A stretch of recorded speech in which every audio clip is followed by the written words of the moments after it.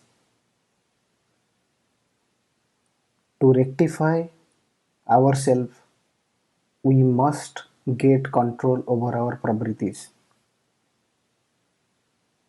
And they explain that they are called Triguna, which acts behind each and every decision we make. As we know, those are Sattva, Rajas and Tamo. And they say, and their principle said, we must surrender ourselves to our Ishta, our God, to get the balance of these three qualities.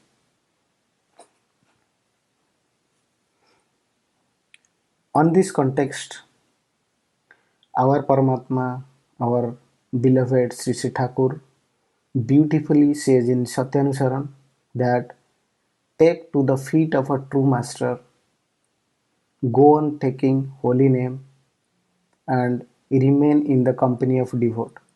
Truly I say, you have no more to worry for your elevation. Meaning, Thakur here is saying, follow these three steps.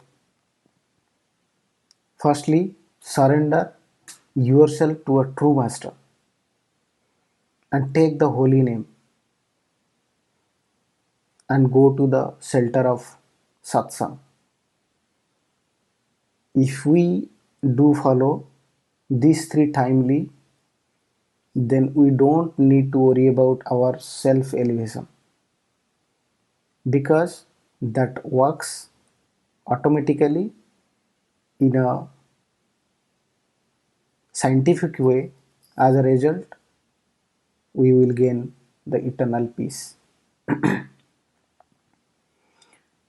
As for an example, if we take any type of a great philosopher, spiritual leader, or a true master, their thoughts, their ideologies, their principles spreads over the society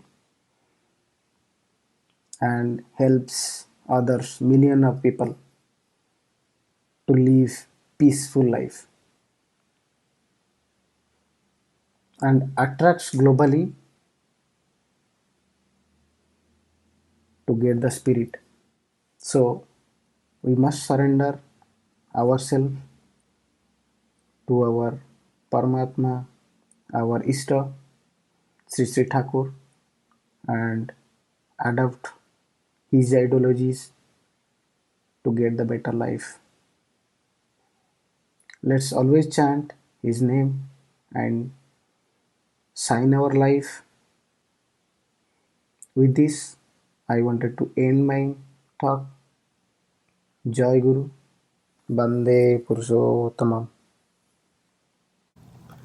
Joy Guru, Mr. 𝗡𝘁𝗁𝗃, thank you very much for your insightful explanations.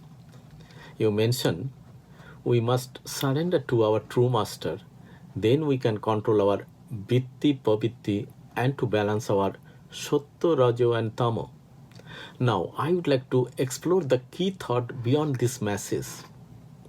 We know all creatures in the world are interdependent. We cannot live solely. If we look for a better society to live in, every individual has to take the responsibility. Even if a single person changes, that change could radiate to thousands and thousands. In nature, we see one water well can change the barren land and transform into a nice green field. We know Newton's third law of motion states that in every action in nature, there is an equal and opposite reaction. In reality, we are occupied in the materialistic temptations and we are piling them up in our lives. In this new world, we are not even ready to think about our emotional, mental, and spiritual growth. Our negligence of these basic issues is the reason we are not truly happy and satisfied even after tons of money and possessions.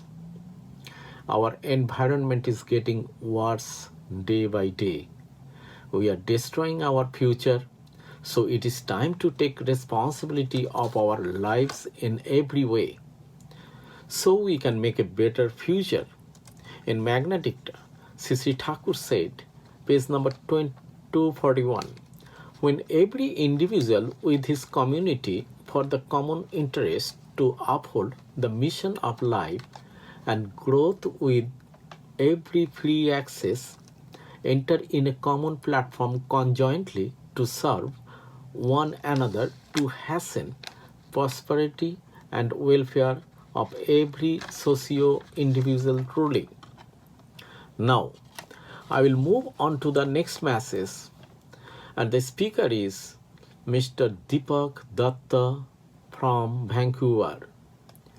The message is, take to the feet of a true master, go on taking the holy name, and remain in the company of the devout. Truly I say, you have no more to worry for your elevation. Jai Guru. I convey my pranam to the lotus feet of my master, Sri Sri Thakur 𝗏𝗏𝗀𝗀. I convey my pranam to Paramaradha Jagat-Janani Sri Sri Borooma, Param Pujyapad Sri Sri Borda, Param Pujyapad Acharya-dev Sri Sri Dada, and to the entire Reverend Thakur family. I convey my Ranandita Joy Guru to my all brothers and sisters. I shall try to share my thoughts on a paragraph from Sri Sri Thakur's epoch-making book, Satyanusaran. The paragraph is, take to the feet of a true master, go on taking the holy name, and remain in the company of devout. Truly I say, you have no more to worry for your elevation. I pray to my Lord to give me strength so that I can share my ideas correctly, as I know it is not easy to share the thoughts by a person like me without his blessings. Let me start the discussions. Who is the true master? How can I find a true master in my life? As per Sri Sri Thakur 𝗏𝗏𝗀𝗀, a true master is one who comes from above the region of complexes and conveys the law of being and becoming, is the true master. In our life, for being and becoming why a true master is essential. Let me refer some discussions 𝗏𝗏 Thakur had with the persons at different times. One day, Thakur was asked by a person, "Can you please tell me your ideology in just 2 words?" 𝗏𝗏 Thakur replied, "Be concentric." 𝗏𝗏 Thakur then asked this person, "Can you be concentric without a center?" "No, it is not possible to be concentric without a center. But who would be by my center?" 𝗏𝗏 Thakur said, "Be concentric around a living ideal." "Oh, be concentric around a living ideal? So what happens if Henry Ford is my living ideal?" 𝗏𝗏 Thakur replied promptly, "If Henry Ford is your ideal, you can probably become another Henry Ford, but you cannot become Jesus Christ. The higher, the more potential ideal that we have at the center of our life, the more success we achieve in our life." Let us take some example what we find in the present age and time.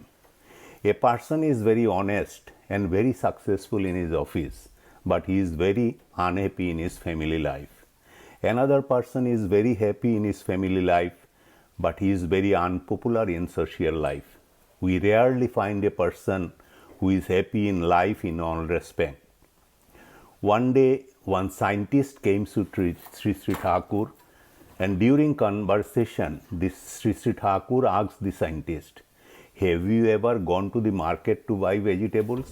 The scientist replied, "Yes, during childhood I went several times." 𝗏𝗏 Thakur, "How did you know that the shopkeeper is giving you the right weight?" The scientist replied, "It is simple. The shopkeeper has a balance. He put weight on one side of the balance and vegetable on the other. There are 2 nails at the center of the balance, small nails at the top and big one below. I used to look at the bigger nails aligning with the small nail, and when the balance is perfect, I used to know weight of the vegetable is perfect." 𝗏𝗏 Thakur then said, "When buying simple vegetable, you need to look for balance. Our life is also filled with problems and difficulties. Do you not feel? To bring balance in life, we also need to align with Supreme Father at our center." 𝗏𝗏 Thakur again told, "True Master, who comes at every age as the protector, savior of mankind, who comes for protecting us, to teach us the right path of being and becoming, and help us to exist and grow." From the above discussions, we can now easily conclude, if you want to be happy in life in all respect, or we want to bring balance, we need to align with a true master at our center. We must take initiation of a true master, run our life with ideology of true master, and chant the holy name at all times, even when we are doing some work. And if we do so, 𝗏𝗏 Thakur told in Satyanusaran, "Truly I say, you have no more to worry for your elevation. 𝗣𝗿𝗆𝗀𝘁𝗃𝗏." Jai Guru, Mr. 𝗑𝗏𝗏𝗏, you have explained the message eloquently. You have clearly explained that we must have a true master and to be aligned with him.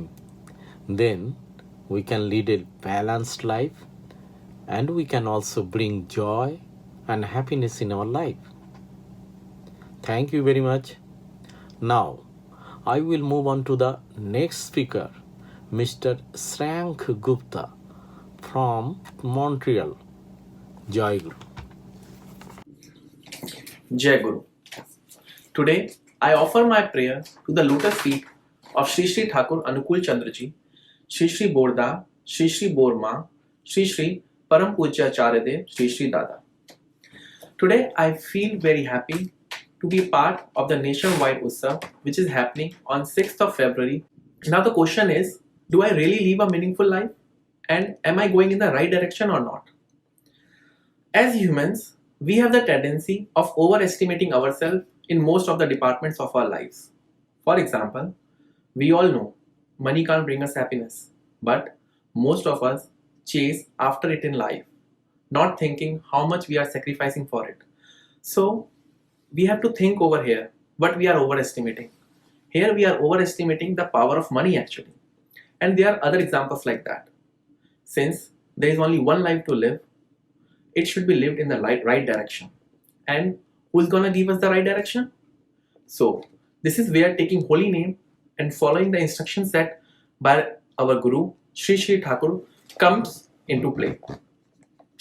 If we are guided and motivated by a person in our life, then we can become great human beings and do some good work for the society.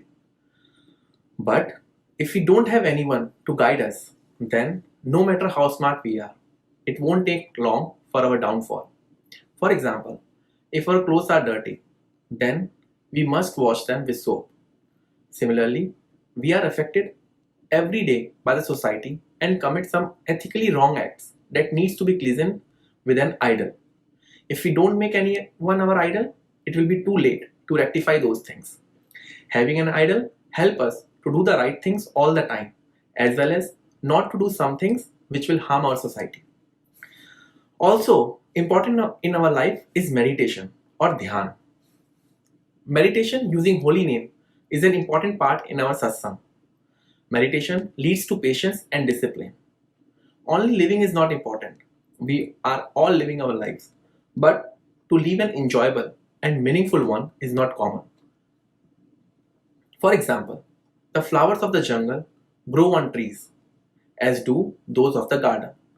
But why do we put flowers of the garden in front of our Lord? They have a better smell and are more beautiful. So, flowers in the garden serve a religious purpose or have a profound significance to them. Secondly, whereas most flowers grown in the jungle seem to serve no purpose in our life, similarly, discipline and patience are very important. These two things are the foundation of our lives. If we want to grow beautiful flowers in our lives, discipline and patience are important. As river water goes into the sea, it gets wasted. But if we channel this water correctly, we can have electricity from it, as well as use it for agriculture. There is one thing in common for all successful people in history, which is that they have all had the patience and discipline which comes from meditation. That's why meditation is very important. So I want to conclude by saying that we should always have an idol in our life to follow. Following their path, we can make our life disciplined, which ultimately leads to a successful life. Jai Guru. Jai Guru. Mr. Satsang Gupta, you have explained this message wonderfully. You have clearly illustrated how to lead our meaningful lives under the guidance of the true master. Thank you very much. Now, our next speaker is Mrs. 𝗣𝗿𝗆 Das from Toronto. Jai Guru everyone.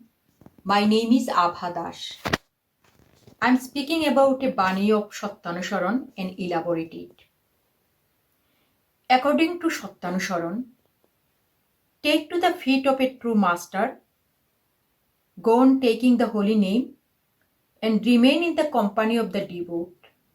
Truly I say, you have no more to worry for your elevation. I completely believe this. If you believe in Thakur, devote your life to worshipping him and chant the holy name, you don't need to worry about your life. Guru, holy name, remain in the devout, development our judgmental power. Success will become inevitable if we work in the right direction after thinking and considering pros and cons. If we have proper Guru, we learn these things from him. Many people who ever become a member of Satsang experience this as the special mantra given to them during initiation would enrich and sharpen their mind, which would in turn have a positive impact of their everyday life. They feel peaceful and concentrate better in their work. It is established that adopting and practicing the holy name continuously will reduce stress, improve quality of life, and help us grow. According to lots of devotees, being attached to Thakur and surrendering to his godly agency consists of taking a leap of faith and is bound up with the hope that Guru will work miracles in their lives and will elevate their personal sufferings, prevent crises, and will lead to a good life in general. Even though certain things are bound to happen, it is destined. But when we have faith in Thakur, those difficulties will be easily overcome. I started taking the mantra since I was 7, yet I still chant the holy name to this day. It has worked wonder for me all throughout my life.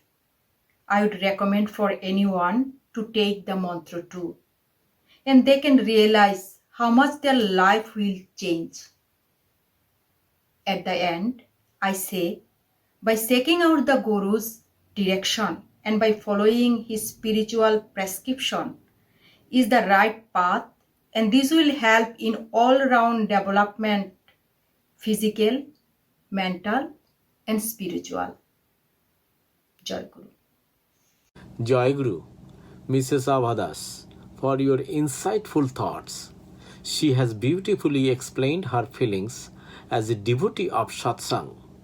If we surrender to true Master and follow his guideline, we can overcome all pain and misery. Thank you very much. Next, our last speaker is Mr. 𝗍𝗏𝗀 Chatterjee from Edmonton. Jai Guru, everybody. Today I have been asked to talk about Thakur's motto, Bani. Take to the feet of a true master, go on taking the holy name, and remain in the company of the devout. Truly, I say, you have no more to worry for your elevation. I think the message is profound in the sense that Sri Thakur talks about a true master. In a life which is a long journey, we have two issues that we deal with, the physical and mental well-being. When it comes to physical well-being, we try to eat properly, sleep, exercise, have good medical healthcare professionals who take care of ourselves when we are sick, like doctors, dentists, etc. We go to school and we try to have good teachers. We try to look for a good workplace. When it comes to mental health, we try to be surrounded by good friends, good company, good habits. When it comes to a true master, it's hard to get one, but I think all of us today have crossed that barrier, and we are extremely lucky to have a true master in our life, in Sri Thakur. Having accepted him, we have already won that battle. Once we have that, what it calls for is complete devotion, unquestioned. And the way to do that is completely surrender yourself. And those of us that have been with Sri Thakur and believed in him know this in their heart of hearts that it helps and really works. The doubt usually comes in the initial stages, in the early years. It's very much like when you appoint a new teacher as your tutor, or you go to a new doctor, or you hire a new employee. It takes time to build trust. It's the same thing. You question your true master when you're new with him. But as time passes, as in a long marriage, you build trust and you give up everything and you surrender, and there's a mutual relationship that builds with them. It's the same thing with here. And the easiest thing to do there is just take the holy name, which we all of us have, and we are extremely blessed to have that. It's a discipline. The way you take the name constantly is to think about it as a computer. When you're working on a computer, for example, when I'm recording this, there are programs that are running in the background. taking the holy name is pretty much like that. Over a period of time with discipline, you almost make it a second habit where the name is going on. Or when you're doing nothing, you're taking a walk, you're just conscious. And instead of bad thoughts occupying your mind, it might be a better option just to keep on taking the good name, the holy name, and that'll help. The third part is when you are in the company of Satsangis, of the devout, what it gives you is a positive atmosphere. And those of us that we have made it to North America, to Canada and States, we know that it has a tremendous impact on where you go from where you came. And that's the positive attitude and the positive atmosphere. With the devouts, with the Satsangis, you'll always get that. And that is one true advantage, because we are always talking about 𝗔𝗱𝗃 Thakur. You're talking about good things. You're talking about the Almighty's hand over you. There's no place for negative comments. There's no place for negative thoughts. We all respect each other. And that's the great thing you come out with. Anytime you have attended any of these satsangs, doesn't matter whether it's for 15 minutes, 30 minutes, 2 hours, 3 hours, you come out with a good vibe, and that energizes you, and that helps you to move forward till you meet the next. We don't do this very much here, but I remember when I was first initiated in Patna, I was just in high school, and every Friday we used to have a satsang on Friday evening, and I'd go. And that discipline helped, and of course I did everything else. Did my life change? 100%. Did I always have a smooth ride? No. But what did I hold on to? It was the trust in the true master in 𝗔𝗱𝗃 Thakur and the holy name. It gives you the presence of mind. It steers you through rough times. It's pretty much like a long journey on a flight where the captain tells you, in this 7, 8, 10-hour flight, this is what's going to be. This is what the weather is going to be 3 hours from now, 5 hours from now. So you get a heads up, but ultimately you land. Do you entrust yourself completely to that pilot? You absolutely do. So when it comes to life, it's the same thing that you do. You entrust yourself, you surrender completely, devote yourself to the true master. And what that gives you is constant improvement. It gives you elevation in life, which is the peace, which at the end of the day brings back to our underlying philosophy of asti and vriddhi, which is to be and to become. I hope this helped. Thank you so much. Jai Guru. Jai Guru.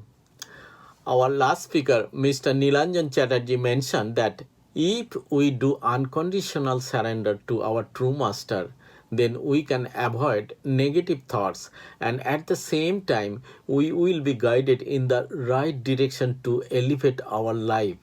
Perfect. Now let me recap the key thought of the last message. What is the summation of 700 slokas in Gita?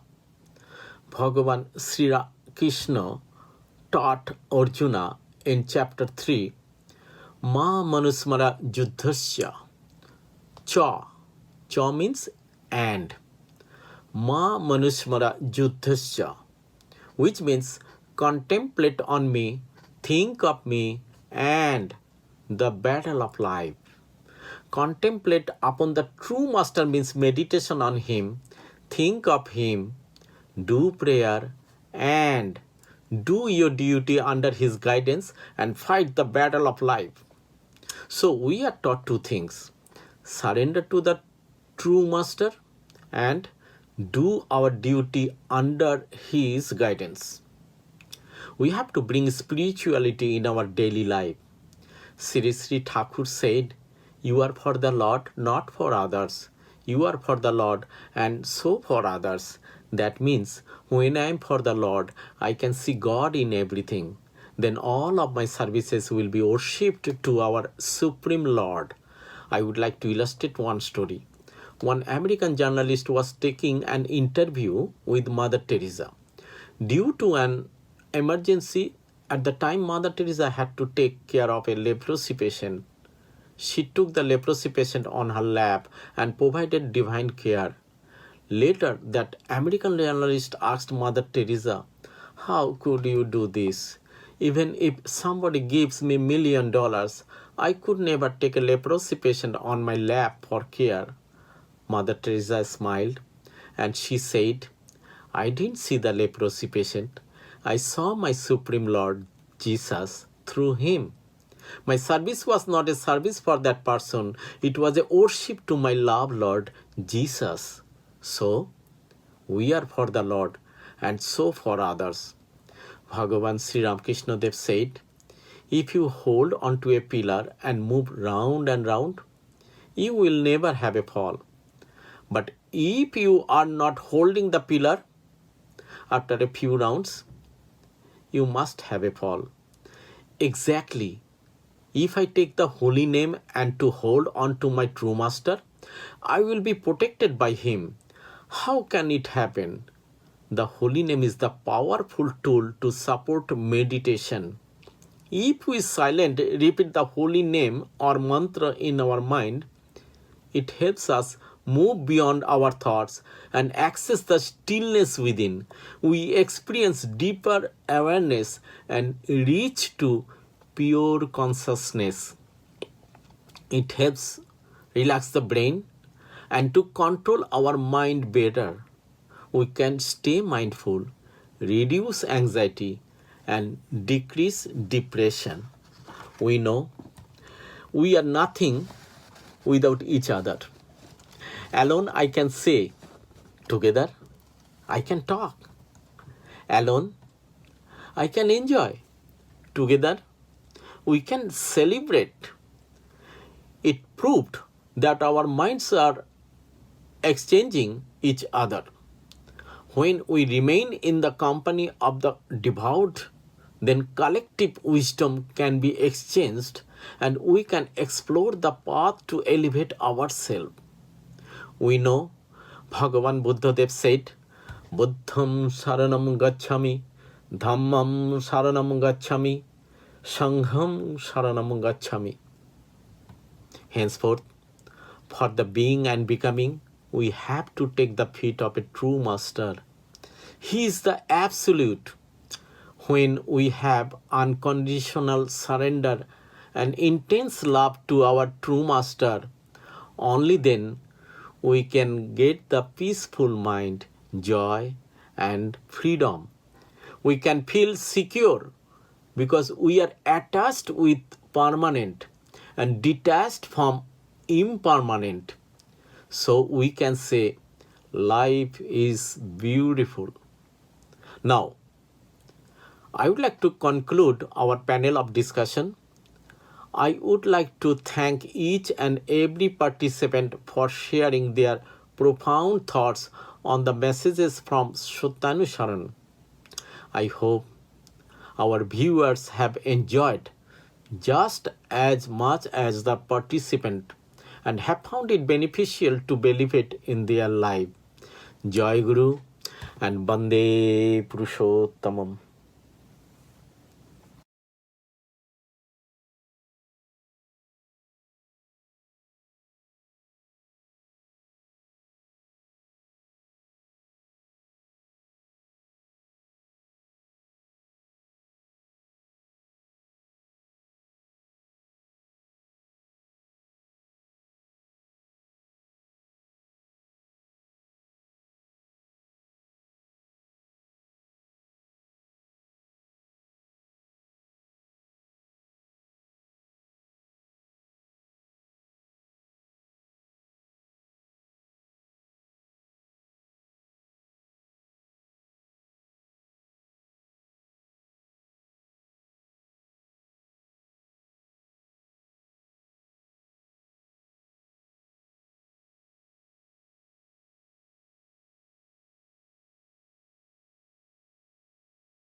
Joy Guru to all brothers and mothers who have joined us on this auspicious occasion of 𝗧𝗏 𝗃𝗃𝗀𝗃𝗀𝗃's Holy 133rd birth celebration. We are now starting our third event of the day, which is Prajna. Prajna is an effort to enlighten all by sharing the experiences of various individuals with 𝗧𝗏 Thakur and his teachings and ideologies. During this event, we have 4 individuals from different roles of life sharing their words of wisdom. So, without any further delay, let's start the program with Priyanka Roy Bormon from Toronto, Ontario, who is a single working woman and will speak to us about empowering women in the light of 𝗧𝗏 Thakur. Joy Guru to everyone. I would like to begin with a Vedic verse that goes, 𝗣𝗿𝗆𝗆 शान्तिरूपेण संस्थिता 𝗣𝗵 सर्वभूतेषु शक्तिरूपेण संस्थिता 𝗣𝗵 सर्वभूतेषु मातृरूपेण संस्थिता 𝗣𝗵 सर्वभूतेषु बुद्धिरूपेण संस्थिता नमस्तस्मै नमस्तस्मै नमस्तस्मै नमो नमः. This ancient Hindu verse means the Devi, who is the divine epitome of womanhood, is the personification of the universal mother. She is the embodiment of power, peace, and intelligence in all beings. I worship her with all devotion so that she blesses me with happiness and prosperity. The Hindu tradition considers women as the vessels of Shakti, the power, which is the divine feminine, which is to be respected, to be revered. In the Bible, it is said, older women as mothers, younger women as sisters in all purity. In Islam, it is often considered that heaven lies under the feet of the mother. That is exactly what motivates me to talk about the topic I'm going to present today, which is empowering women in the light of 𝗧𝗏 Thakur. Women's empowerment broadly refers to the process of increasing women's access to control over the strategic life choices that affect them and access to the opportunities that allow them to fully realize their capacities. Women's empowerment as an economic, political, and socio-cultural process challenges the system of sexual stratification that has resulted in women's subordination and marginalization in order to improve women's quality of life. And we indeed have some glorious examples around us of women marching ahead, uplifting herself and others. Be it the pop icon Madonna, who is known for pushing the boundaries of what was acceptable for women in the entertainment industry, or Serena Williams, who is unanimously hailed as the greatest female tennis player and maybe athlete of all time. The latest of them being Kamala Harris, who made history by being the first American Indian woman elected as the Vice President of the United States. Indeed, a commendable representation of the woman who is fearless, independent, vocal, and ambitious. But we must also understand that women's empowerment is related to the concept of gender. Gender is an ensemble of all the characteristics that not only talks about the hardcore attributes, but also considers the softer side of it. Women empowerment should be the heart of human transformation, to uplift one's own and others' being and becoming, to propagate life and growth for oneself and others. A woman's power equally lies in her kindness, compassion, care, nurture, and so on. Greatest example of such an empowered woman is Mother Teresa, who was an inspirational spiritual figure and served the society till her last breath. What about Sharodama, who was an absolute role model of womanhood? Our very beloved 𝗔𝗍𝗃, who is an epitome of an empowered wife and mother. 𝗔𝗍 Thakur once said 𝗔𝗍𝗃 is the manifestation of Thakur decked up as a woman. This is the kind of importance and respect he showed to his beloved wife. In one of his letters, Thakur says to 𝗤𝗏 that he has nothing to teach her, as she is all-knowing and most caring. Rather, he has a lot to learn from her. The kind of love and respect Thakur had for his mother is another glaring example of revering and celebrating women. In the West, feminism in the 21st century seems to have morphed into something very distasteful. It is suddenly about man-hating, male-bashing, a venomous entitlement-driven identity politics. Activists are waging battles for higher treatment of women based on entitlement rather than merit. They deny considering the fact that men and women are different. They are not supposed to be the same. Each has their own existential purpose and marries perfectly into the other. They can be rightly called equitable, but never equal. In this pursuit of equality of income or outcome, we are observing a reversal of the gender balance when the women are becoming harder and the men softer and often ashamed of their inherent masculine power. And when a woman is forced to be the man, she is unable to be her true self. In contrast, when you look in the East, Indian women are an embodiment of Shakti, the power, at its highest elevation. Women in the West are struggling to find their divine feminine essence, while it is effortlessly manifested within Indian woman. An Indian woman proudly wears her femininity. Her real power lies in her vulnerability, beauty, softness, and sensuality. She knows that she does not need to give up who she is to be the person she wants to be.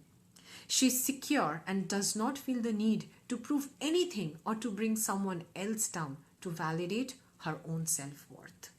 On this note, Thakur says, "And where the female follows man with a darling dish of nourishment, voice of vitality, influence of love, push for the ideal, tears of affection and sympathy, proclaiming with the blow of conch, run forward, in exhaustion, I am the shelter, I the rest and life, the arbor of love and refreshment." That is the characteristic of a woman. 𝗔𝗍 Thakur analyzes the word woman from its Sanskrit version nari. According to him, the word nari has been derived from the root word nru, which means growth. Hence the word nari means the one who nurtures and nourishes. A woman is she who helps in growth and development. He believes that a woman has an unimaginable contribution for the upliftment of human society. She plays a multidimensional role in different stages of her life, namely individual, conjugal, domestic, social, and national. A woman nurtures the society in various ways in the form of daughter, sister, wife, mother, and housekeeper. This way, she plays the most crucial role in the growth and development of the society and state. Therefore, 𝗔𝗍 Thakur says, "Do never toss the females, rather be regardful, modest, and serviceable to them, because they are the mothers and nurturers of humanity, caress and solace in sufferings, the keen conscientious good of the people."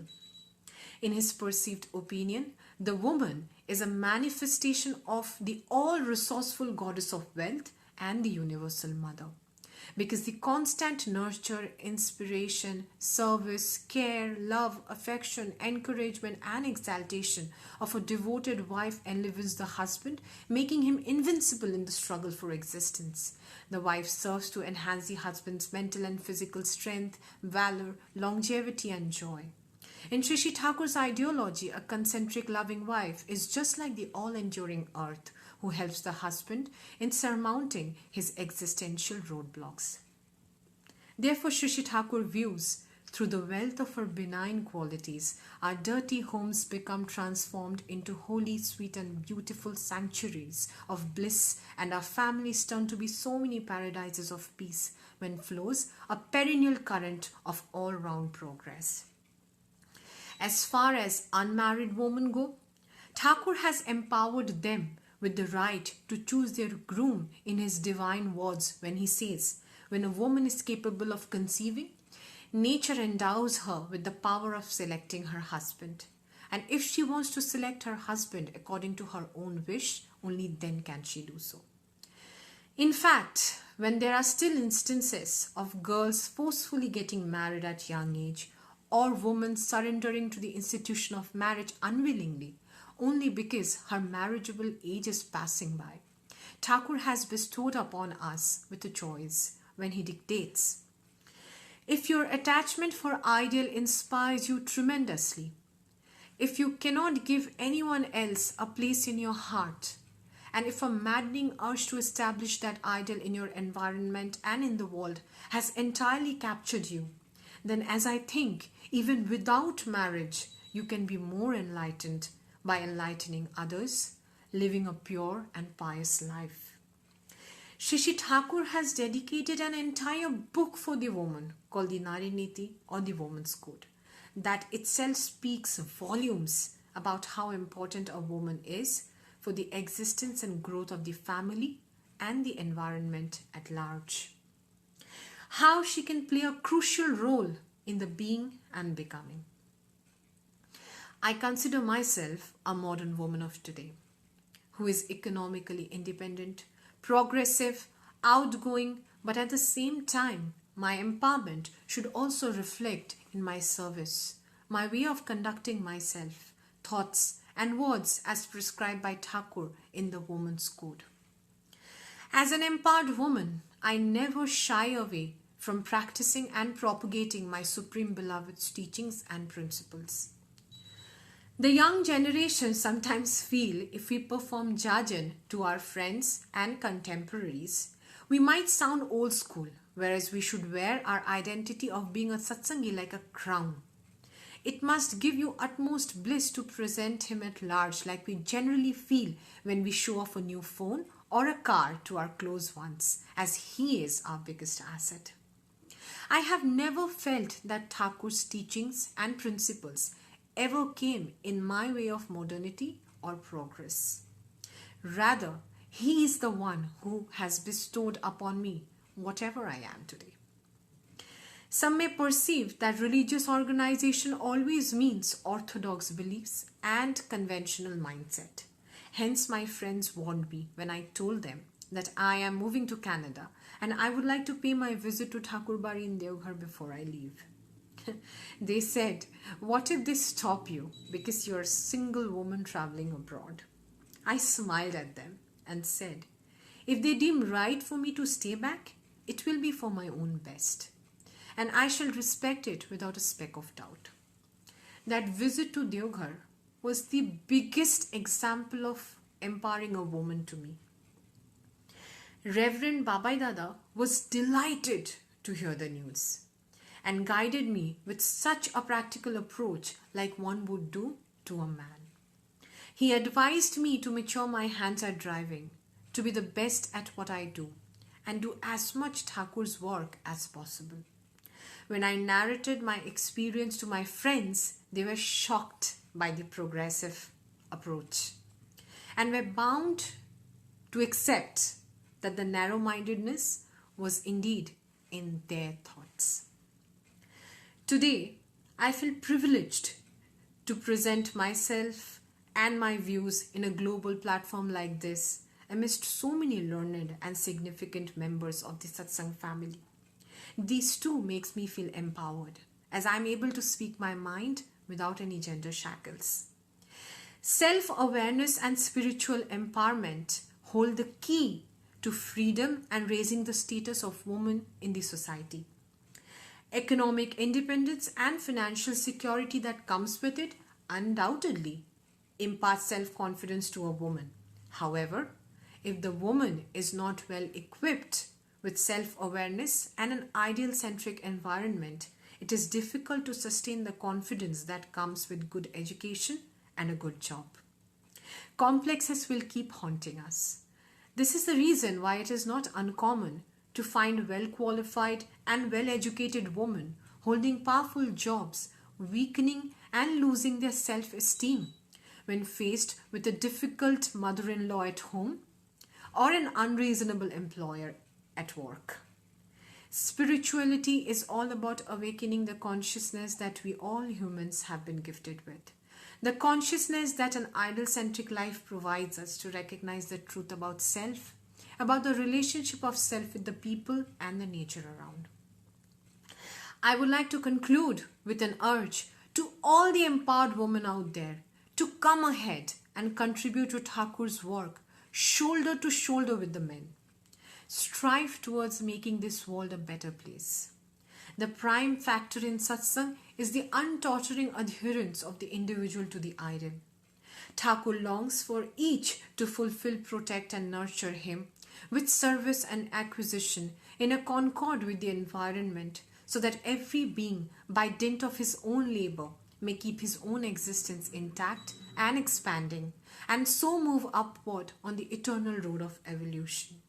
Then no man will ever feel that he is helpless, shelterless, or poverty-stricken. Then every individual can say with head raised high and shoulders squared, I am everyone's and everyone belongs to me. Let us contribute towards his glorious vision as women, as the carriers of power, because empowered voice matters. Joy Guru.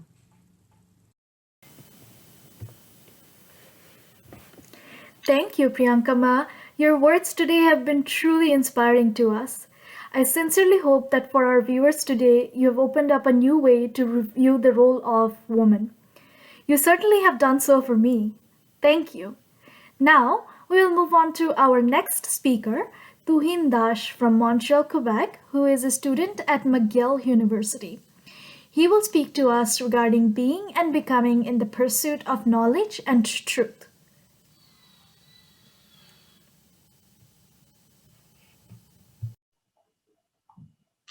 Jai Guru everyone. Today, I'll take this opportunity to talk on the quest of truth and knowledge by praying to the holy feet of the Lord, 𝗏 𝗏 𝗀𝗃𝗀𝘁, and to our Holy Mother, 𝗏𝗏𝗏𝗀𝗏, and to every respective person belonging to the Holy Thakur family. For today's discussion, I'll mostly focus on some of the aspects from Satyanusaran, 𝗏𝗏 Thakur's handwritten scripture. As you all know, Satyanusaran is the pursuit of truth. Therefore, it is important here to define what is truth, or what truth really means to me. Well, I think there could be two categories of truth. One is the contemporary truth, which changes with time. For instance, our very existence could be related to this category of truth. Analogically, it could be also thought of as knowledge or information. On the other side, there is the absolute truth, or pure wisdom, which is beyond time and timeless, one which never changes. It has always been there and could be perceived as the sun that never sets or rises. And Satyanusaran is the very preamble to realize it, written by the Lord himself. Now, the process of realization of this truth might not be as straightforward as I'm trying to explain here, but that doesn't mean one should give up trying. And that is why Thakur is saying, quote unquote, I'll say it in Bengali first, so that the very essence of it remains intact. Thakur says, হোটে যাওয়াটা বরং দুর্বলতা নয় কো, কিন্তু চেষ্টা না করাটাই দুর্বলতা। তুমি কোনো কিছু করতে প্রাণপণে চেষ্টা করা সত্ত্বেও যদি বিফল মনোরথ হও, ক্ষতি নাই, তুমি ছেড়ো না। ওই অম্লান চেষ্টাই তোমাকে মুক্তির পথে নিয়ে যাবে। That is, in summary, it says, if we try to do something with our whole being, it will lead to moksha or liberation. This is such a powerful saying, which is not only limited to the above context, but can be extended to every sphere of our life. As a strong believer of doing, Thakur has always encouraged us to do first and set an example. Because by making an effort to do something, we gather experiences. And experiences lead to realization and ultimately wisdom. In this context, Thakur says, wisdom can be gained through realization. Knowledge and wisdom are instrumental in empowering our mind and can bring peace to it. They can also help us to get rid of confusion and chaos. Currently, I am doing a PhD. As some of you might have already experienced, that PhD is quite an unconventional or unique journey. I say it unique because it is a journey of your own, where you are given a problem to work on, to master. Of course, there will be some people to help you or guide you through this journey, but most of the time, you'll be walking alone down the road, which makes it a little scary sometimes, to be honest. But there's a positive side to it as well. Because when you walk alone, and if we're willing enough to spare a little of our imagination and time, it gives us an opportunity to think critically, question things, and also to perceive some of the intricacies of this world or universe. I realized Thakur is there. His profound wisdom is there to navigate me through this challenging journey. For instance, in very simple words, in the 𝗪𝗏, the Lord is saying, when the mind is absorbed completely in conceiving anything thoroughly, it is called deep meditation or samadhi. To remain engaged in any single thought and to feel that which distracts but cannot break our continuity is dhyan or meditation. And finally, the ideas and activities that lead man towards the cause are spiritualism.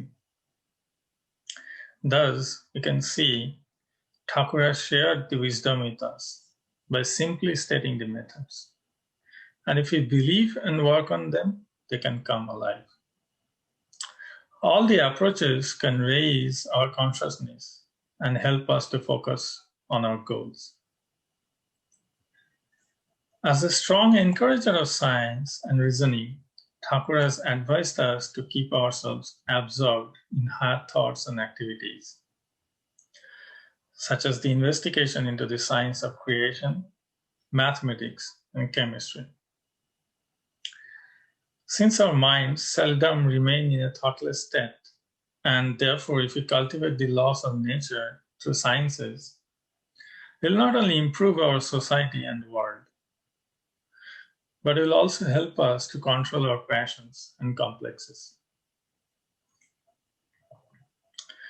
It is true that science and spirituality are two different aspects and approaches, but they often cross paths with one another. For example, both of them seek for the truth and are so vast and rich that they almost have no beginning or end. Both are excellent teachers and enrich us through the journey of our life. Thus, exercising science or spirituality can enlighten us more, make us more tolerant and less judgmental. I'll also try to take you through another aspect very quickly. While talking about acceptance and tolerance, Thakur says, contraction is dejection, expansion is delight. So what is contraction and expansion? Of course, when Thakur says contraction and expansion, he refers to the contraction and expansion of our mind. We all know that we are a part of the cosmos and a tiny speck in the infinite universe, but we seldom realize it. The universe is just enormous and expanding, which our mind could ever capture. The diameter of the observable universe is around 93 billion light years. And 1 light year is the distance traversed by light in 1 year at a speed of 300,000 kilometers per second, approximately same. Therefore, if we make an attempt to calculate the diameter of the universe, just using our common calculators, it might fall short in memory. Thus, it is needless to say we are very, very small compared to the universe. We all have our own problems and challenges. Some are big, some are small. And if we are so tiny with respect to this universe, so are our problems. And maybe thinking in this way can make us more peaceful and equanimous. But we should not forget that we are still a part of this wonderful universe, which makes us special. Because it can make us feel more inclusive, make us more grateful to the Mother Nature, make us more benevolent to other plant and animal species, ultimately resulting in the expansion or elevation of our mind and consciousness. Consequently, an elevated mind can further create a more peaceful, delightful, and prosperous world to live in. And that is what Thakur wants for us. Having said that, I'd like to end my speech here by praying to the holy feet of the Lord. Jai Guru, 𝗣𝗿𝗆𝘀𝘁.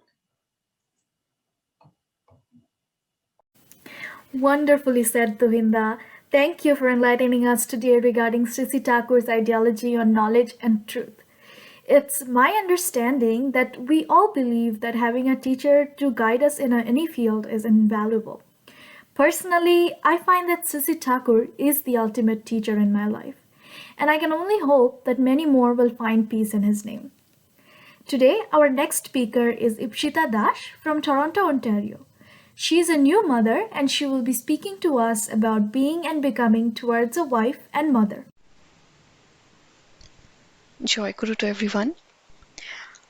Today I'm going to speak about being and becoming a wife and a mother. There's a famous saying that goes, "The hand that rocks the cradle rules the world." Lovers of history will have to agree that a woman who spends most of her time at home influencing her family definitely is a powerful woman. We have mothers from around the world throughout the pages of history who have influenced kingdoms and ruled from beside the cradle. There are women who completely helped shape and mold their child's ministry by tirelessly teaching them scriptures and doctrines, like Susanna Wesley. What about Queen Esther, who through temperance, bravery, and kindness influenced her husband to save an entire race of people? There is another which we would all like to consider is the heroine from Bible, Abigail, who convinced a powerful, strong army of men to stop in their tracks and retreat from their mission to inflict massacre. With all these examples, I can only believe this, that the most rewarding and hardest jobs in the world is to be a traditional homemaker and a mother. One would think, with the way some people react, that we homemakers are an endangered species. Well, that's not true actually. There's a quite bit of us out there, and it seems that homemaking is making a comeback among younger women. Among these women, as I say, there is a sense of nostalgia for the time when things were simpler. And the importance of a homemaker was not only understood, it was celebrated. There is an exciting movement of millennial women who are choosing to stay home with their husbands, kids, and run the household. They are recreating what it means to be a housewife. Well, if you go by the dictionary meaning of a housewife or a homemaker, that would say it's a helper of husband. I very proudly accept that, because I love being support of my husband, and equally love being involved in my son's life, 100%. It's more of a personal choice. I'm a convent-educated woman who is humbled to have a progressive upbringing. Not bragging about myself, just to uh, keep some facts here. As I already said, I'm a convent-educated woman. I have had a bachelor's degree. I have 3 postgraduate diploma degrees. And I have also worked in one of the best and biggest banks in India. Some people think I am damn crazy, but they might have their own point. But I don't at all take it that way. People think, why am I not encashing my education? But education is not just about encashing. It's there is a lot more beyond that. I have thoroughly enjoyed my share of professional achievement, and when I was getting married, it was my conscious decision from my end to focus on my home, my marriage, and my husband. I quite believe that I'm not much of a multitasker. I prefer to focus on one thing at a time. So, post marriage, my decision was to give my 100% to it, and that is my proud beginning of being a homemaker. 𝗔𝗍 Thakur too has said in Nari Niti that your first and foremost duty is to do in service those things by which those on whom the family into which you have come depend may remain physically and mentally healthy, strong, and confident. And your second duty is to the others with whom you are living in the family. And your third essential duty is to the environment in which your family is living. As far as possible, do not violate this rule. You will be honored and happy. That's true. That has happened in my case, at least. I was never much an atheist, but I was not very spiritual either.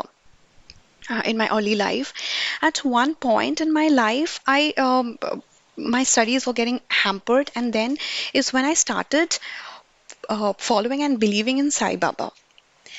But there wasn't any system like getting initiated and taking it forward formally.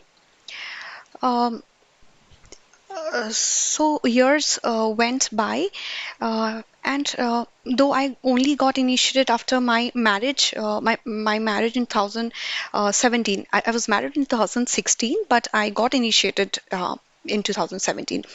But I am actually a third generation Satsangi. My paternal grandfather and my parents were already devout followers of 𝗍𝗍 Thakur. Throughout my growing up days and adulthood, my parents used to tell me various tales of 𝗍𝗍 Thakur's mercy and benevolence, about his dictations and literatures, which always intrigued me. My father used to tell me how 𝗍𝗍 Thakur has given a wise choice to women to choose appropriate grooms for themselves, keeping in mind the right parameters.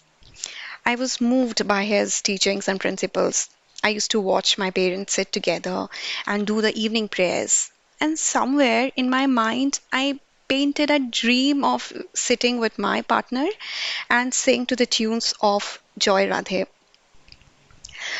As much as it sounds dreamy, I think this pushed me a lot to grow closer and closer to Thakur's ideology. However, after coming to know more and more about Thakur's teachings and principles, I felt the urge to lead an ideal-centric life, to get officially connected with my ideal, to be more committed to it.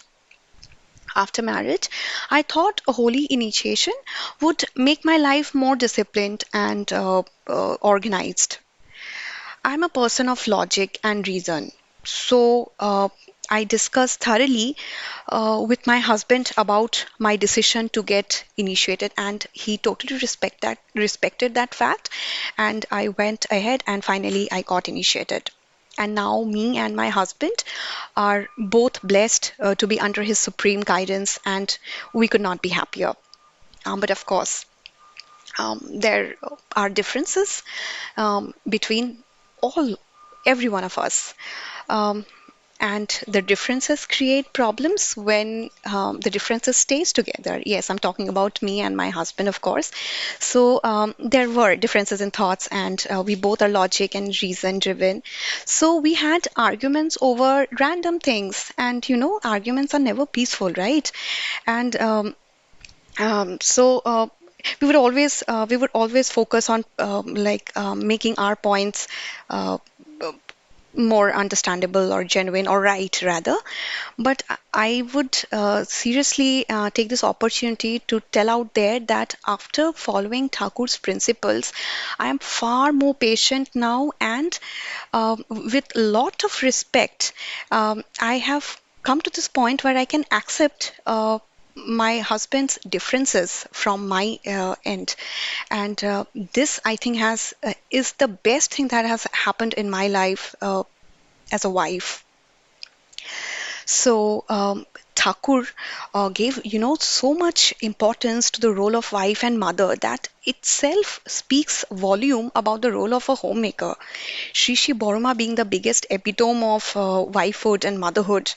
In Thakur's words, when your adherence, love, feeling, and devotion, being delighted, make your husband aglow with existence, exalting nature and health, and make him inclined to you, that is the real sign that you will become the mother of an honest, healthy, bright child. There is no doubt.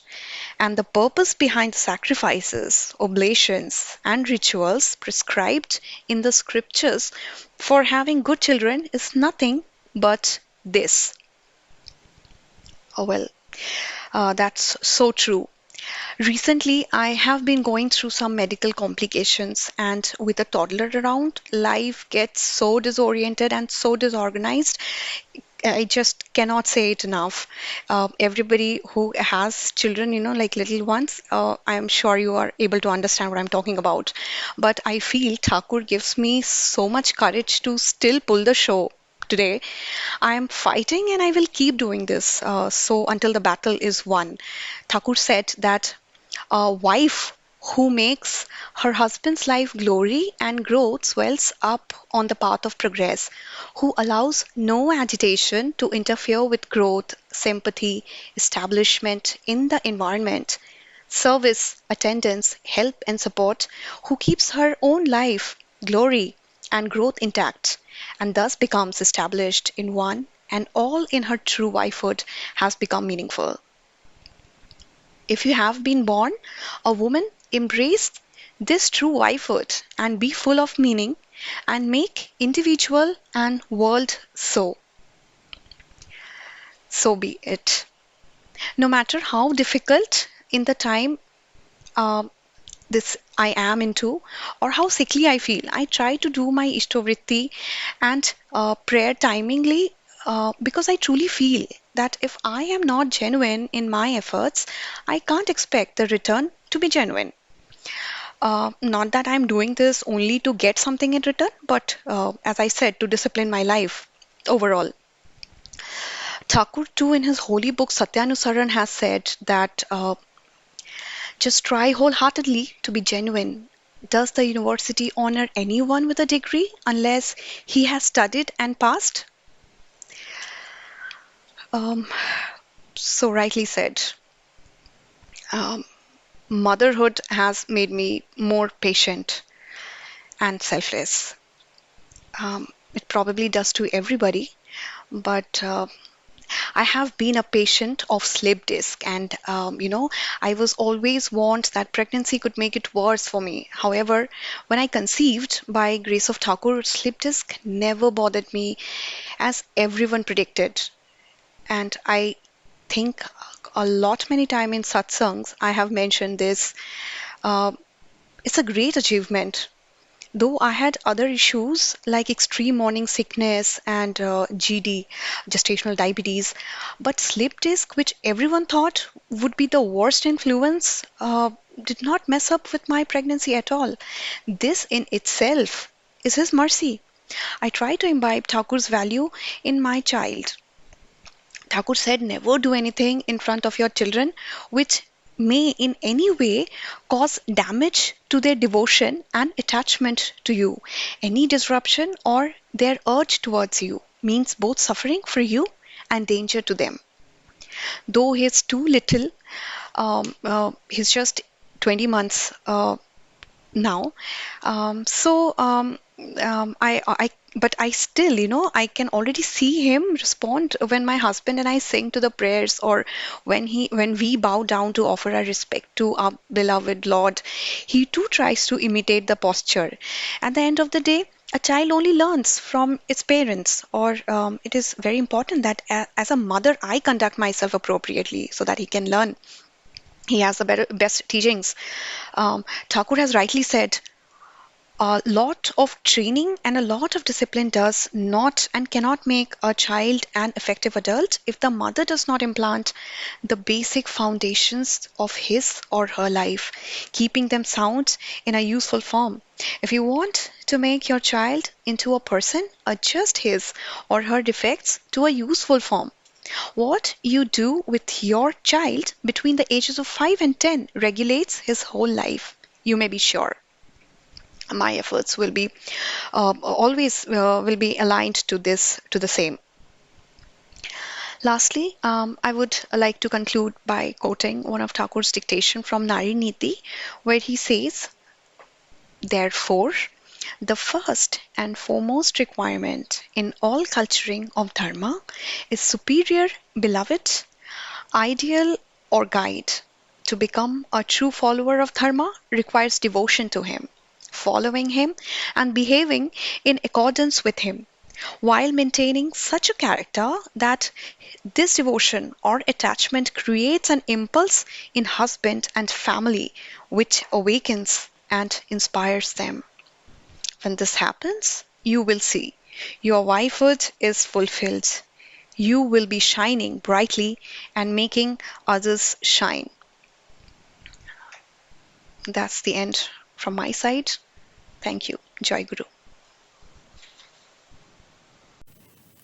Whoa, 𝗡𝘁𝘁𝘃, you've truly explained your point with such incredible ease. Truly marvelous.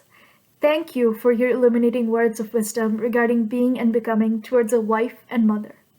I can only hope that you continue to find glory in His name and in turn continue to enlighten us in the future. Our last speaker for this program is going to be Utsav Khan from Toronto, Ontario. And as a follower of Islam, he will speak to us about 𝗪𝗏 Thakur's ideology that God is for all, there are no compartments. Jai Guru to everyone. 𝗪𝗏 Thakur has said, God is for all, prophets are for all, no compartment. But they are the fulfillers of all compartments in their equity.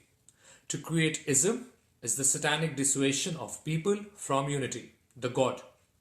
This is the primary essence of my discussion today. Some of you might have already guessed from my last name that I come from a different faith. But if we look at it closely, it really depends on how we perceive it. I might be very different from many of you if you identify me by my name, but when we identify ourselves as Satsangis, we have the same father figure above us. Perspectives play a very important role when we talk about interfaith harmony. I came across a very interesting fact that the United Nations observed the World Interfaith Harmony Week during the first week of February. That speaks volume about how much we need this in today's scenario, where people are still judged by their religion rather than parameters like qualification, personality, intentions, and so on. Wars are waged to destroy the secular peace and harmony. Brothers fighting brothers, abuses hurled, hundreds and thousands of lives lost in the religious tug of war. They forget that there is still a Ram in the word Rahim and vice versa. Contrary to all these differences and animosity, our supreme beloved 𝗓𝗏 Thakur Anukul Chandra is one such man, the magnetic charm and aura of whose simple yet gorgeous personality has drawn millions towards him. He has denied no time-tested ancient and traditional wisdom, but presented them in a sugar coating of irrefutable reason from deep scientific aspects, making them conducive to present needs. He has not only sieved out the problems throttling our existence, but has also offered solutions. People, irrespective of caste, color, creed, and religion, have during his lifetime and after found in him the nearest fulfilling companion of their lives. The beauty here lies in the fact that we do not bond with each other based on our last names, but by the fact that we are Guru brothers and Guru mothers. There is no identity crisis here, where you are covered by the protective shield of the loved Lord. I would like to refer from an article I came across which made absolute sense to today's topic. A new era began with Sri Thakur 𝗏𝗏𝘀𝘁. A new ideology was born. The ideology had continuity with the past, what is called eternal. And at the same time, it also had elements which are of contemporary relevance, socio-political, economic, and scientific, and therefore those were new. The ideology overall definitely had a new look, new spirit, new temper, new attraction, altogether a renovated package.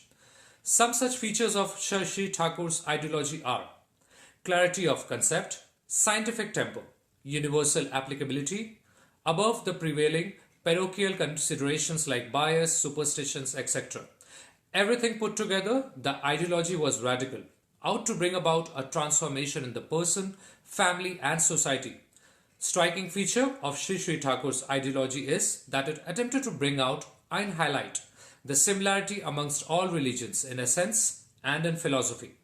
This is a revolutionary step. Sri Thakur attempted to bring out commonality and similarity in scriptures like Gita, Bible, and Quran. His attempt was to bring out the essence of all religions and to show to the world that it is the same eternal principle of life and growth. Secondly, Sri Thakur attempted to bring out the fact that all the prophets are the same. Expression and manifestation of one God appeared in different times. Mission is same and for the whole humanity. No prophet takes care of only one segment of humanity and excludes some other sections. No prophet said to raise a wall between and amongst religions. This aspect of oneness of all past prophets has been a truism that Sri Thakur wanted hard to bring home. He even said and demonstrated in his life that each successive prophet fulfills all the past prophets. Each successive prophet is an updated version of the previous prophet, and therefore there is absolutely no scope for differences. And the possibility of dispute is the least. In Islam, we believe in the 5 pillars, namely kalma, namaz, roza, hajj, and zakat. Let's do a comparative analysis. When I offer Ishtiviti to Thakur, I feel like I am offering zakat. Zakat is when you dedicate a certain portion of your earnings in the name of the Lord. Ishtiviti also means offering oblation in the name of the Lord. Do you find any difference? You won't. We have various Islamic scripts and literatures which we read to know our roots better. If we come to think about Jajan, it translates to the self-exaltation that invokes spiritual awakening and instills spiritual consciousness. Jajan is the same as listening to kalmas and other Islamic literature, whereby you get to understand your religion better. Though I am too new for Jajan, I feel it's the same as praising your Lord and letting people know more about His mercy and benevolence. The same way it's done in any religion. Naam and Dhyan circles around the line of namaz, where your whole focus is on the Lord and you offer your prayers.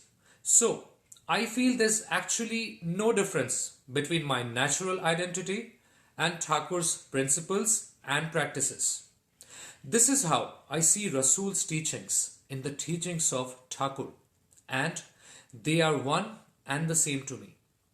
You might have heard that before.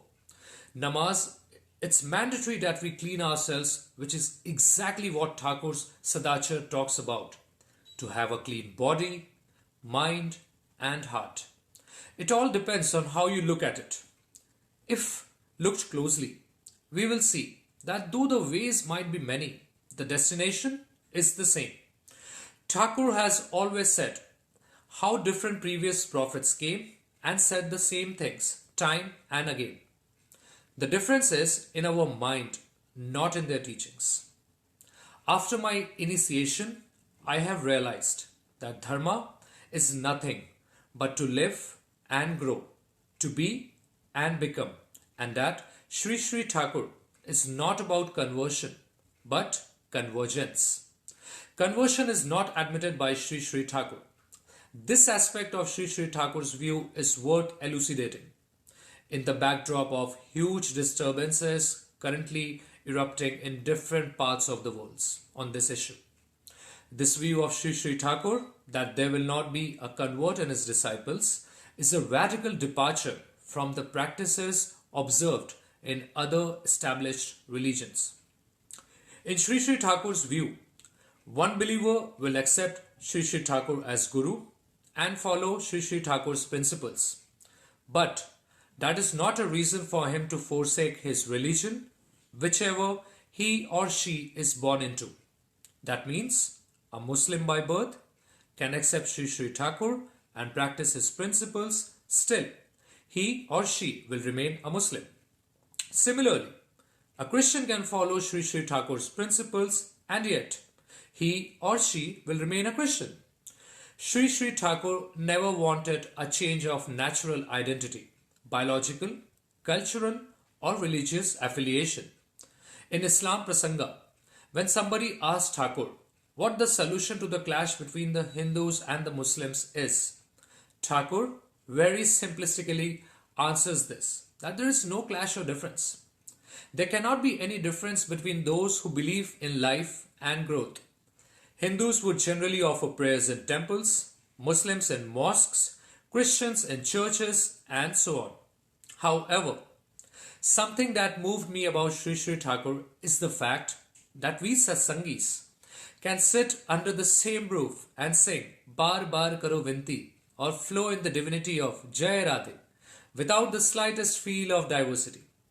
This is exactly the societal setup we need in the present day scenario, where we start believing that my bowl of rice is your bowl of rice. You are well, so I am well. When some of my Muslim friends came to know that I have accepted Sri Sri Thakur as my idol, they had a lot of questions in their mind. I do not blame them. It's just the mindset they have been brought up in or live around.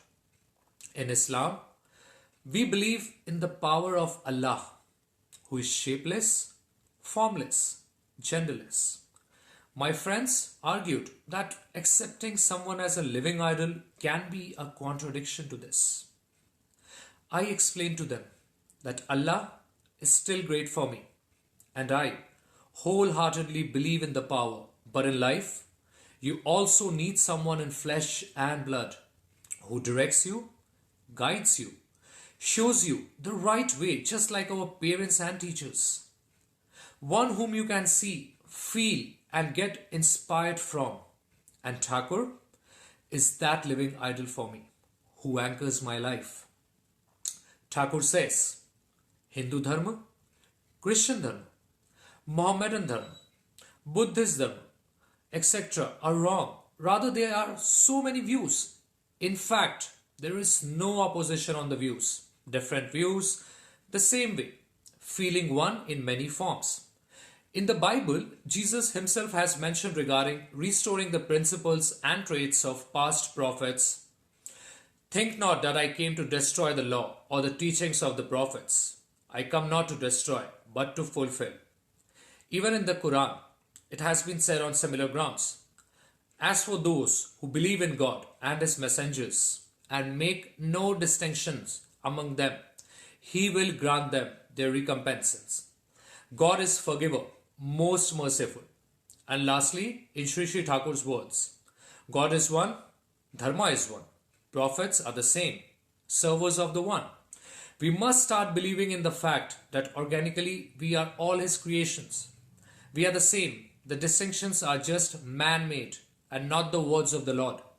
Standing today, if we wish to know and understand what Lord Rama or Lord Krishna or Prophet Muhammad or Jesus Christ conveyed, then we get their voice in �Shri Thakur's words. Many of the apparent contradictions in religious practices were resolved by �Shri Thakur by unraveling their true meaning and context. He in fact would tell what the intended meaning of the sayings of Gita, Bible and Quran is by the respective authors and how the meaning in course of time has suffered distortion. After coming under his supreme guidance, I have started respecting and knowing my natural religion more strongly. In Islam Prasanga, when someone asks Thakur how to be a pure Muslim, Thakur says he does not understand any ism. If a Muslim believes in the Allah, follows the Rasul, and if he thinks by following Thakur's principles, life will be yet more complete and more fulfilled, then he must go on fulfilling his teachings and principles. He must act towards establishing life and growth of oneself and his environment.